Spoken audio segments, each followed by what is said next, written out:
It's nice to be back in Arkansas. Thank you for that great hospitality. It's, you know, when I was governor, you used to let me come across the river sometimes. That is governor of Texas. And it's good to be back. I'm so honored to be in this fine state with so many citizens. I'm here to give you a kind of a sense about how things are going, at least from my perspective. Before I do, I want to thank Senator Hutchison for his hard work on behalf of the people of Arkansas, and I want to thank him for his friendship.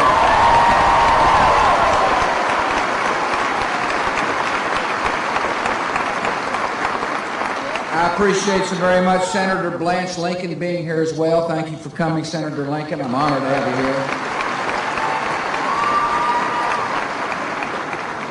Congressman Bozeman from up north is here. Thank you for being here, John. I'm glad you're here.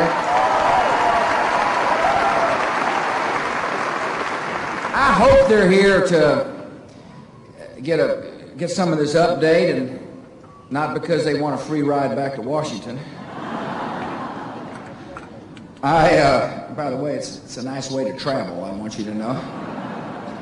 I've known your governor for a long time. I'm proud to call him friend. I know you're grateful for the job he's doing as the governor of this important state, and I want to thank you, Mike, for being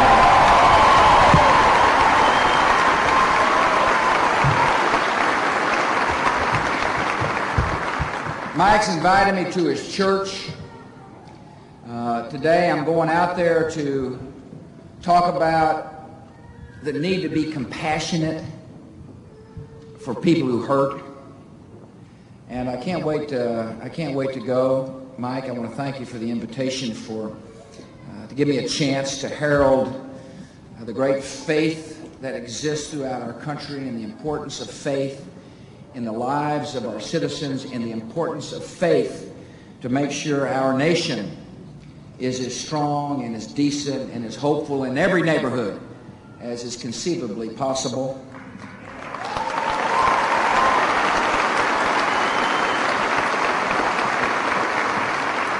And I appreciate Tommy Thompson traveling with us today. Tommy is the Secretary of Health and Human Services. He is a friend of mine as well. He's a former governor of Wisconsin who understands that welfare needs to help people help themselves. Tommy's doing a fantastic job as our Secretary of Health and Human Services.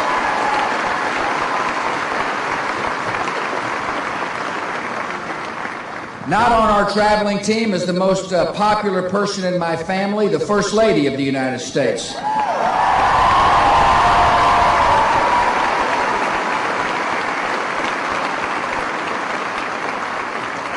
I know, same thing happened to my dad.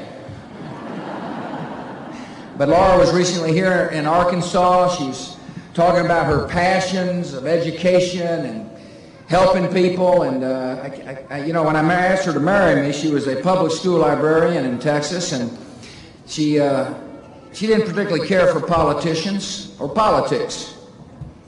And here she is, First Lady of the United States. Thank goodness for the country. She's doing a great job.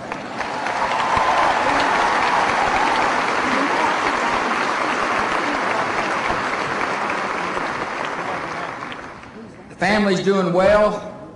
Barney the dog is in great shape. Spot the dog, who was born at the White House, and Mother and Dad were there, getting a little up in the years, but she's doing well too. She's used to the confines of the South Lawn, and I invite her every morning into the Oval Office with me to start my day. I'm kind of in the Southern tradition. I'm an early morning person. I get there about 10 till 7 every morning, and Spot makes herself comfortable on the new carpet. That's why Barney's not invited in the morning. But we're doing great. And before I begin the state of our union, or at least how I see it right now, I want to thank all of you for your prayer. Many people in this state and around our nation give the president the greatest gift a president could receive, and that is prayer. And it's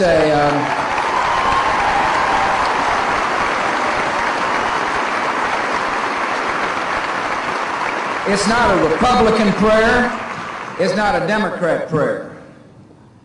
It is a prayer that far greater than politics, and I know that.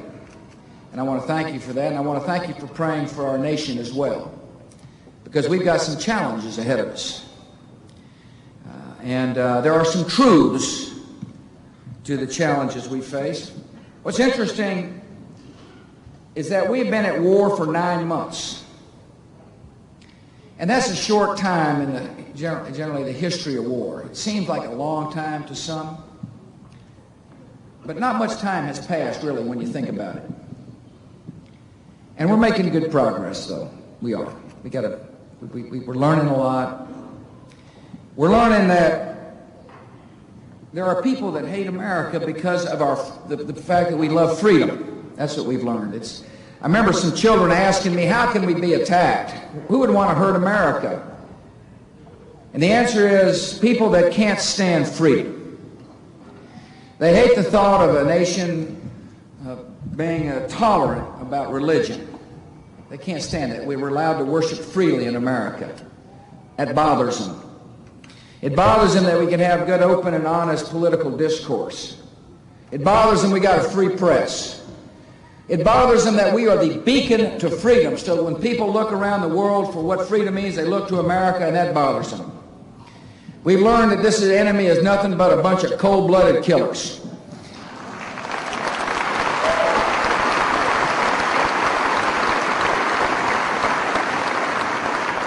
Cold-blooded killers who hijack a religion. That's what we've learned. We've learned they're pretty resourceful and pretty devious. They'll hide in a cave thinking that we'll quit. They're willing to send youngsters to their death while they themselves are taking care of their own. That's who we're dealing with. And they're patient, and they're still determined. They're still determined. They've still got an army out there. Oh, it's not the kind of army we're used to when you think about war. Certainly not the armies that fought on the continent of Europe. I was honored to go to Normandy. What an unbelievable sight that is, by the way. And for all the World War II vets who are here, thanks from the bottom of our collective hearts for securing our freedom.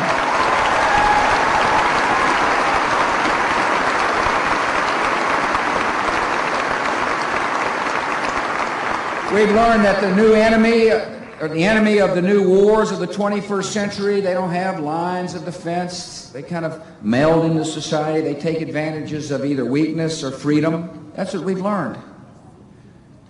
And it's good to know that. It's good to know that. And they've learned some stuff about us. They've learned we're plenty tough when people come after America.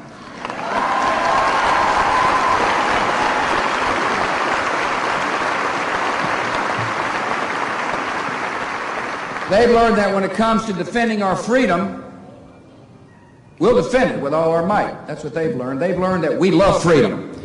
And it is non-negotiable, our love for freedom.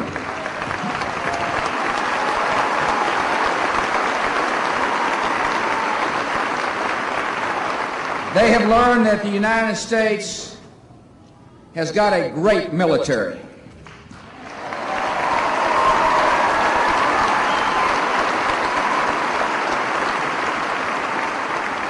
They have learned that America is grateful for those who wear the uniform of our military. And they've also learned that this is an administration that understands any time we commit any of our young to battle, they deserve the best pay, the best equipment, the best training possible.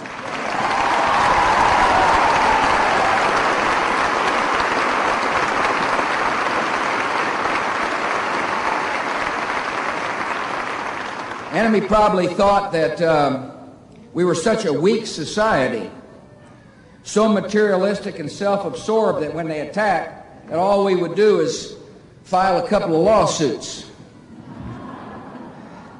They've learned that that's not the way we think, that we're resolved. Much to their chagrin, they've learned that we're a patient nation, that the people of this country understand what I know, that this struggle for freedom is going to take a while. As a matter of fact, there is no, there's not a calendar that says it's got to quit by such and such a moment. That if things aren't wrapped up by this election or this Super Bowl or this World Series, that we're just going to fold up and go on home. That we're a patient people. That the American people understand that some days there'll be moments of great drama on the TV screens. And sometimes there's going to be, kind of a lull in the action. And that we understand that, and that's important in this war. That American people, much to the chagrin of the enemy and much to the delight of a grateful president, understand that we face a new threat, the likes of which we've never seen before. And that we will do what it takes to win the war. If there's a cave that needs to be searched, we'll search it. If there's a country that needs to hear again and again, you're either with us or you're against us, they'll hear it.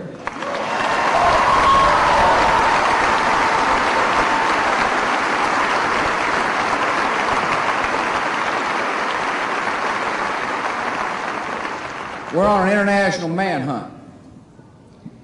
And you just need to know, my fellow citizens, that even though it may not be prominent in the news, I think about defending this country every day.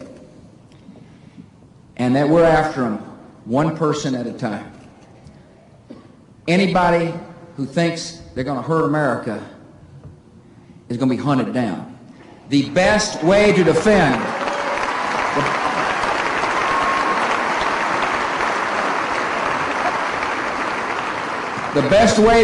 this country, the best way for me to do my most important job, which is to protect innocent America, is to go on the offense and chase them down one by one and bring them to justice, which is precisely what America is going to do.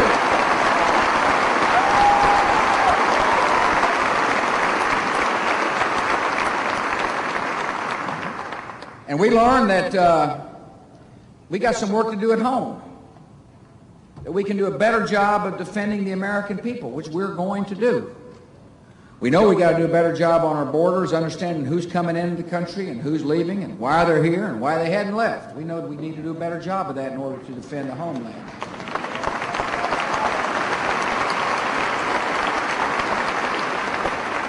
We know we got to make sure we're ready for whatever happens. I want to thank the police and the fire and the emergency workers here in the state of Arkansas for the important job you do.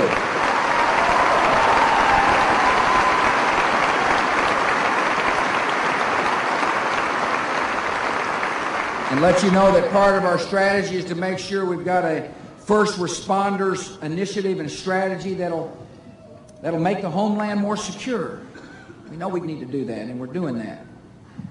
We got to make sure that we get the best intelligence possible in this new war against this shadowy enemy. It's very important that we gather as much intelligence as we can. We need to know, what they're thinking and what they're planning on doing before they do something. That's the best way. And we also know that at home we needed to have changed and are now changing our law enforcement agencies to a new strategy, one that not only chases down criminals and arrests them, but a strategy which works to prevent further attacks. So when you read about the FBI, I want you to know that the FBI is changing its culture. The FBI prior to September the 11th was running down white-collar criminals, and that's good. Was worrying about spies, that's good. But now they've got a more important task, and that is to prevent further attack. And so the FBI is changing, and they're doing a better job of communicating with the CIA. They're now sharing intelligence. My point to you is that whether it be at your airports or on the border or with law enforcement, the whole mission of the federal government, working in conjunction with the state and local governments, is to protect the American people.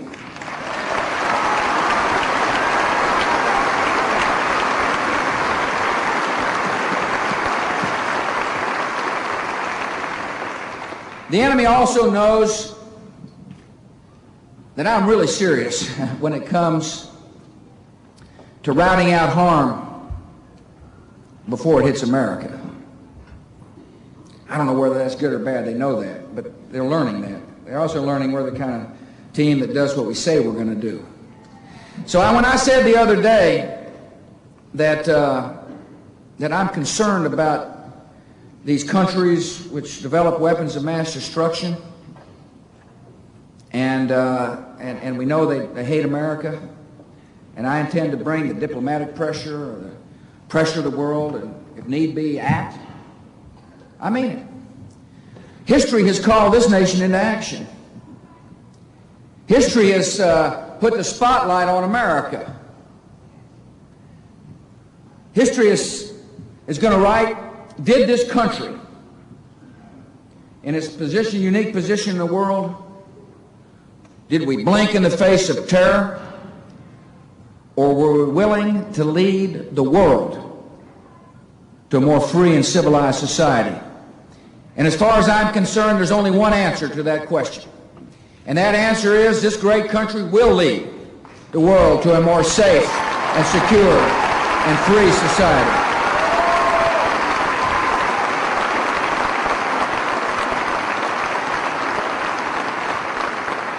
Now, this nation is plenty patient and plenty tough. And we're ready. We're ready. But you know what else I've learned? That out of evil can come some incredible good. Out of evil. Out of the evil done to our country. We have a chance to not only keep the peace, and I want the youngsters here to know that when you hear about fighting, it's because we want the world to be peaceful. Our goal is peace. We never have sought revenge. This great country seeks justice. And we want you to be living in a world that is peaceful, so when you grow up, you can feel freedom and be free. But also at home, we have a chance to show out of evil can come some incredible good. People say to me, what can I do to join this great country in the war on terror? And my answer is, love a neighbor like you'd like to be loved yourself. If you want to fight evil, do some good.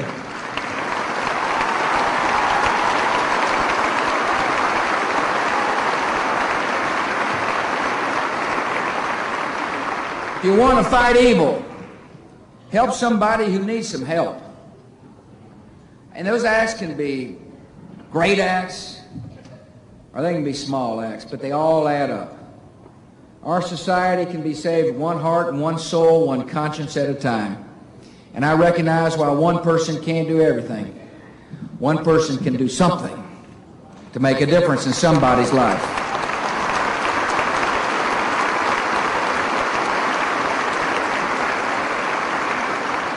You've seen how people have taken a look at their own lives and at their own soul since 9/11. You've seen moms and dads recognize their most important job, if they happen to have a child, is to love their children, and remind them they love them. That's part of a compassionate society. There are people all across this country who hear a call to help somebody. It's not a government-issued call, really, when you think about it. It's a call of conscience and a call of heart. All the president can say, if you want to help, please help, and I do that all the time. We've got the USA Freedom Corps, Peace Corps, ways to help. And AmeriCorps, and today we got with us Brenda Ross, who's a USA Freedom Corps honoree, full-time AmeriCorps Vista volunteer. She works in making sure people who need food get food. She's working in Boys and Girls Clubs. I don't know where Brenda is, but anyway, she is part of the soldiers in the armies of compassion.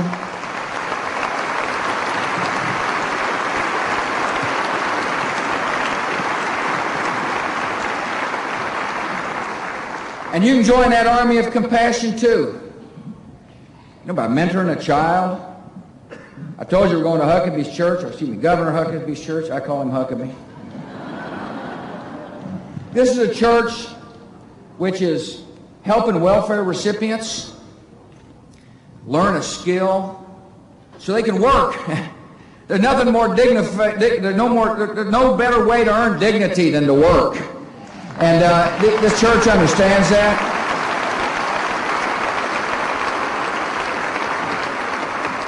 We can fight terror by feeding people who are hungry. We can fight terror by loving the lonely. We can fight terror by insisting every child learns to read. We can fight terror by doing good. And that's happening all across America. The great strength of this country is not really our military. The great strength of the country is the people of America.